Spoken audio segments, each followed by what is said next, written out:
میرے محترم بھائیو بزرگوں، رمضان کوئی عام مہینہ نہیں، یہ اللہ تعالیٰ کا مہمان بن کر آنے والا مہینہ ہے۔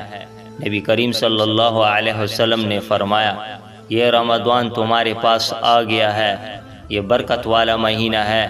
اللہ تعالیٰ نے تم پر اس کے روزے فرض کیے ہیں، یعنی یہ صرف ایک کیلنڈر کا مہینہ نہیں، یہ آسمان سے رحمتوں کا قافلہ ہے۔ پھر فرمایا، جب رمضان کی پہلی رات آتی ہے، شیطان اور سرکش جن قید کر دیے جاتے ہیں، جہنم کے دروازے بند کر دیے جاتے ہیں اور جنت کے دروازے کھول دیے جاتے ہیں۔ تو ذرا سوچو میرے بھائیو، اللہ ہمیں گناہوں سے بچانے کے لیے ماحول بدل دیتا ہے۔ شیطان باندھ دیے جاتے ہیں، جہنم کے دروازے بند، جنت کے دروازے کھلے۔ پھر ایک آواز لگتی ہے، اے خیر کے طلبگار آگے بڑھ، اور اے شر کے چاہنے والے رک جا۔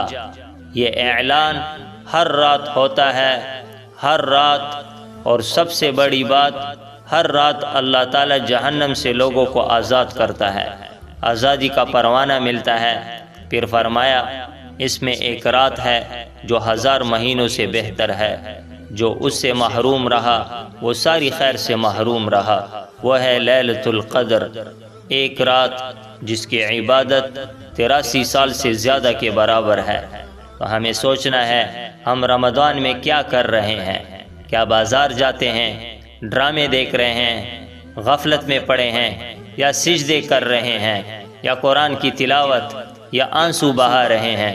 رمضان موقع ہے میرے بھائیو، اللہ خود پکار رہا ہے، دروازے کھلے ہیں، ماحول سازگار ہے۔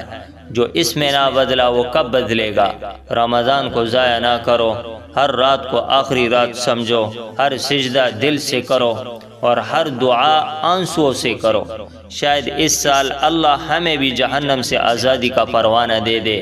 اللہ تعالی ہمیں رمضان کی قدر کرنے والا بنا دے اور لیلۃ القدر نصیب فرمائے۔